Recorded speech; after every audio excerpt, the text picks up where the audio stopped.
يلا بينا النهارده نعمل اكله كوريه جديده اسمها تاكبوكمتان، وهي عباره عن فراخ مع الصوص الحار والخضروات. يلا بينا. الفراخ ديت فخد الفرخه، بس انت ممكن تستخدموا الفرخه العاديه بالعظام، بس هتاخد وقت شويه في السوا، بس انا دي اللي عندي فانا بفضل دايما الفخاد عشان بتبقى طعمها احلى من الصدور. وده الصوص الحار، كل المكونات موجوده في الكابشن تحت، اقروها علشان ما اخدش وقت طويل في الفيديو. الخضروات اللي عندي بطاطس متقطعه وبصل اخضر، فلفل حار وتوم، وانتوا ممكن تحطوا جزر او تحطوا كرومب، الخضروات اللي انتوا عايزينها، بس دي الخضروات الاساسيه. حله على النار فيها معلقه زيت كبيره، بسم الله، وهنزل بالفراخ الاول بسم الله، وهنزل عليها بحبه فلفل اسود بسم الله، وحبه ملح صغيرين جدا بسم الله.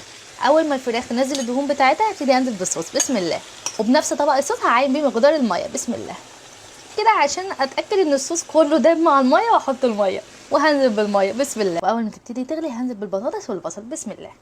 اخر حاجه في السوا معلقه توم صغير بسم الله، وهنحط البصل الاخضر بسم الله، وهنحط الشطه بسم الله، وهنقلب بالراحه جدا بسم الله.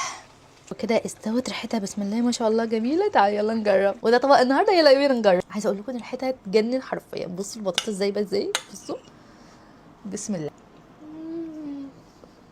الفراخ دايبه ازاي، بصوا بسم الله. طعم الاكله ديت قريب لصينيه البطاطس بتاعتنا المصريه، بس معموله على النار مع شويه شوربه زياده، فانا بصراحه عجبتني جدا. دي اول مره اطبخها، حلوه جدا، جربوها، وكل المكونات موجوده في الكابشن، ولو جربتها اكتبوا لي رايكم في التعليقات، وانيا.